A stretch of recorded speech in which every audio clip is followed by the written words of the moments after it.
Our next guest is a pioneering electric violist who has performed with everyone from Elton John to David Bowie. She's actually going to play a little something for us today.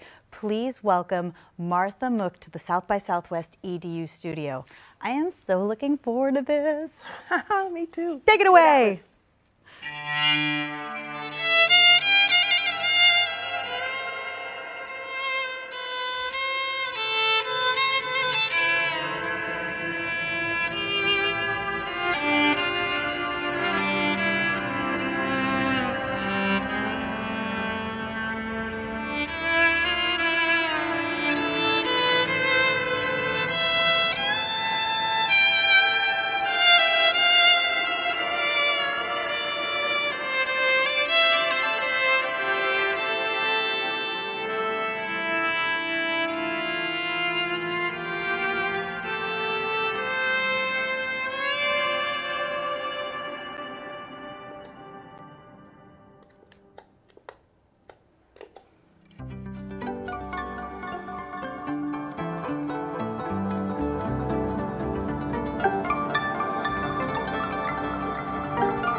A little improv. My own private concert. That's right. That was great. And you'll never hear the same thing again.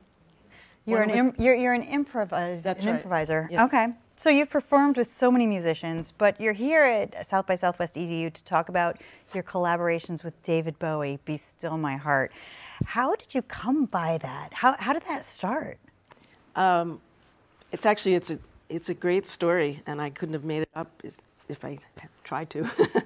I had been working with Tony Visconti, David's longtime producer, doing string sessions, contracting string sessions, string quartet.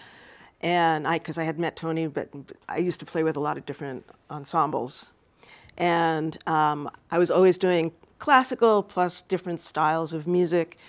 And I created a showcase series for ASCAP, American Society of Composers, Authors, and Publishers, because I didn't feel like there was a place for me in the organization. And so when that happens, and it happens many times throughout my career, that I don't see the pathway forward for what I feel is my true voice, I create it and make it happen. So I presented an idea that I called THRU THE WALLS, and it was to showcase composers who were also performers, that were doing their music that defied categorization. So it could be somebody like me that learned classical viola, but then was also plugging in because I heard Jean-Luc Ponty play, or I heard the Velvet Underground or Laurie Anderson, or any of those, and I wanted to incorporate all those sounds. And I thought, I'm always thinking about cross-pollination of audiences and growing audiences, and the way to do that is to make people ask, what is that all about? I don't understand how these things connect, which was also part of the session earlier. On igniting the imagination, it's how do you get things that you wouldn't think made sense together, and then they form something totally new that you would not have imagined could happen. So I created THRU THE WALLS, and I invited Tony Visconti to be the host. So I thought, okay, a legendary rock and roll producer introducing a sort of classical music showcase, new music showcase in a club. It was at the Cutting Room in New York City. And usually it's like a nightclub or a music venue, jazz, etc. And so we had people from the classical music world, we had people from the rock and roll world. I think Fred Schneider from the B-52s came in, he was interested. And people were just curious, what was it going to be? And earlier that day I was talking with Tony, and he said, well, I told my friend David about it because, it sounds like something really interesting that he would be interested in. I'm like, okay, that's nice. David who? And so we're doing the sound check and getting ready, and the lights go down. Tony's about to go up on stage, and they escort David Bowie over to my table. And he sits right in front of me. And that's how I met David Bowie. And then the show started. Tony got up and did his intro, and I think David made some side comments. There were 3 sets. I played my set. David left after my set 'cause he had an early interview the next day. And then a few days later, I got a call from Tony, and he said David would like to know if you could put a string quartet together to play with him at Carnegie Hall for the Tibet House benefit concert that Philip Glass produces. Okay, you're telling the story very nonchalantly, but what was the inside of you feeling when they sat David Bowie in front of you? Are you just that cool? It was surreal. And well, he was not, I mean, he was in street clothes, you know, and kind of unshaven. It was still very surreal, and you know, people were kind of buzzing around. When it really hit me that, I mean, then we did some rehearsals with him for the show. It really hit me when David came backstage at Carnegie Hall in full, you know, with his makeup and just this gorgeous long jacket, and I'm like, oh my God, it's David Bowie. Like, it's for reals now. Yes. And then to be on stage with him, I mean, we played Heroes, and you know, it's just still, I still feel that glow inside of me, and that's something that I try to translate to students, to audiences, that kind of vibrant energy and interactivity. So how did he influence your art? Just, I mean, by being such a brilliant creative genius, you know, you just have to sort of sit back and you see what he's done throughout his entire career, totally recreating himself. I mean, he had different reasons for doing what he did, but it was to give himself a viable path forward. And you have that in common. I think so. I think so. And I learned a lot.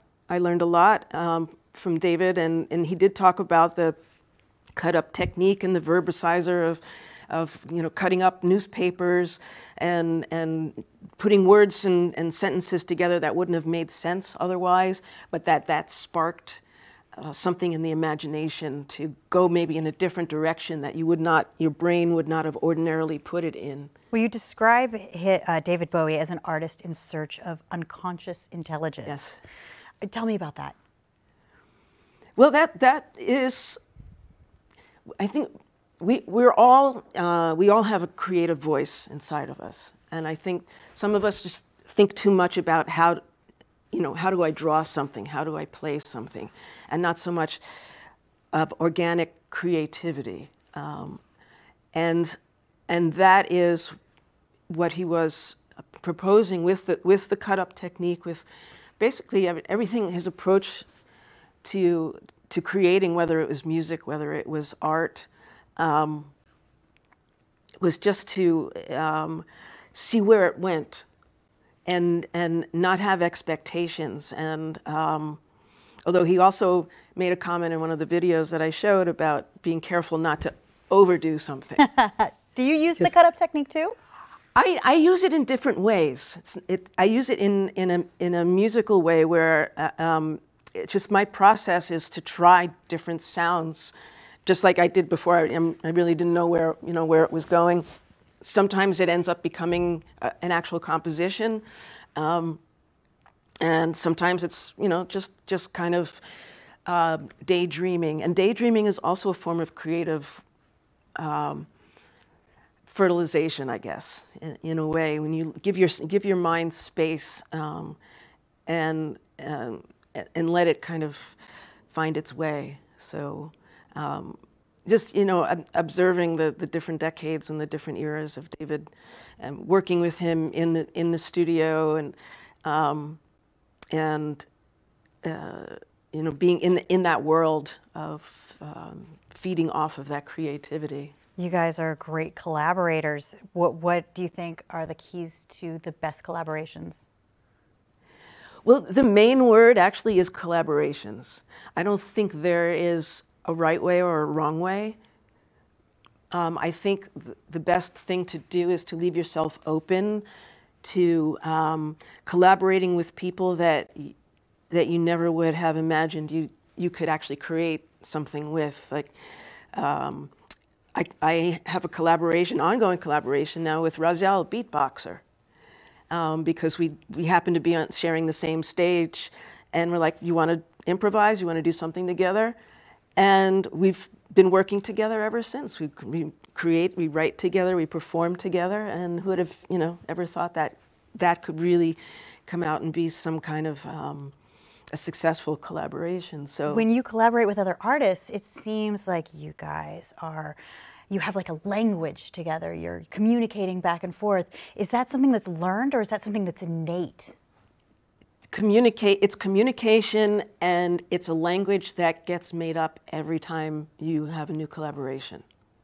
It's like we played David's Warszawa, and he created a brand new language just to represent people that were looking to be free, and that was rather than quote any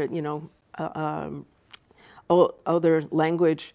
And I think that's the key, is you figure out how to communicate, and whether it's musically, you speak the same language, classical, jazz, or whatever, or you find a new language through that. And that's where my process is always looking, always evolving for the new.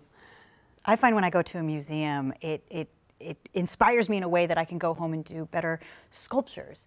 I mean, what other works of art or literature inspire you to make music or shape your creativity?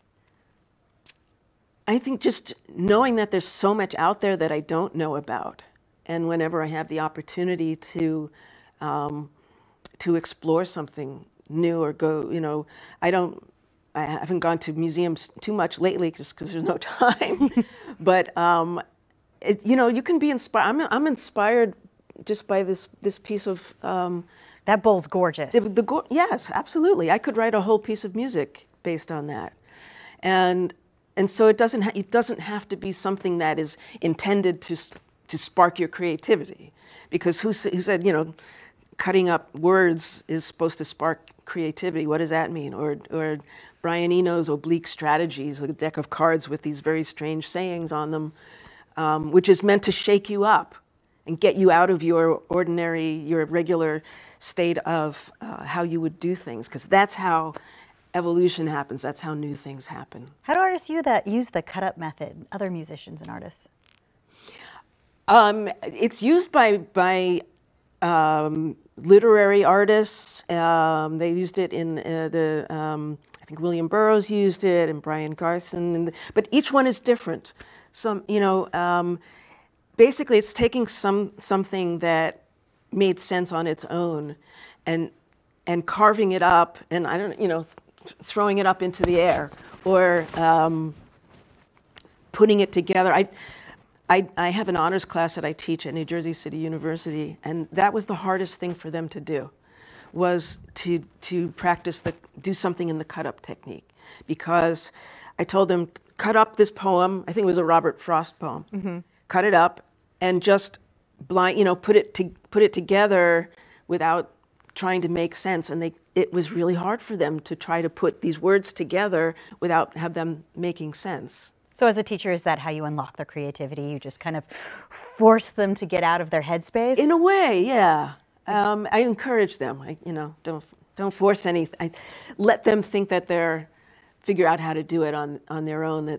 That they're maybe they're cautious, maybe afraid. It is the unknown, and it's not how they've been taught to think. Mm-hmm. Do you have tricks or methods to help them feel more comfortable with that? Oh, I do, yeah. And I always start by saying the classroom is a safe space, and that what we do here is respected by everybody in the room. I'm the first one that makes crazy sounds, so they know that I mean what I say. Like what? What do you mean, crazy sounds? Oh, gosh. So I did a workshop once, and it was like a 6th grade orchestra. And I went over and I went over and I said, okay, answer me when I play. And I just went like, and the kid literally was looking around first to see if his teacher was watching. He's like, wait, what? And I can do that? Literally said, am I allowed to do that? Yes. And so that's what I started calling that workshop. Am I allowed to do that? Ah, brilliant. It's like, yes, you are. Maybe not all the time, but you know that that is something you have access to. So do it, you know, after school. Do it with your friends. Experiment. Make your own language. The word improvisation is very scary to a lot of people. And I often say that you know, the fastest way to get a classical musician to stop playing is tell them to improvise. It's hard for us to see failure as an option, that you have to be so perfect. And that's when the best things happen. Yes. I mean, I'm so good at failing and making mistakes, it's ridiculous. And so, but it's something that I've learned, and I've become comfortable with it. If I'm on stage and, you know, one of my pedals goes, something happens or something cuts out, I've learned to accept that as a challenge and accept that as a possibility of going forward in another direction that I would not have normally thought of. And there's the wisdom. What pieces of art, music, literature would you recommend to students to expand their horizons?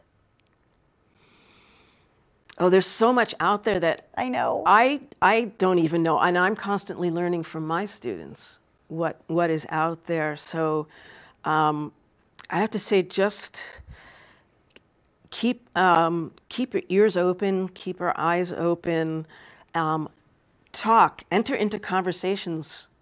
I know it's hard for people that are, you know, that are shy. I'm a shy person, but I've learned to that's the key, is to have conversations and learn what somebody else knows, and you know, sort of take that and move forward, and on your own time then delve into it. And now, you know, 30 years ago we didn't have the internet, we didn't have Google, and now it's just so easy. Somebody says a name and you Google that and you say, oh yeah, I know where to find that, I know how to discover more about that. So my favorite and best teachers have always been the ones that learn from their students. I feel like there's definitely a wisdom in that engagement, and it makes the best lessons, and it makes an endearing connection that makes you want to learn.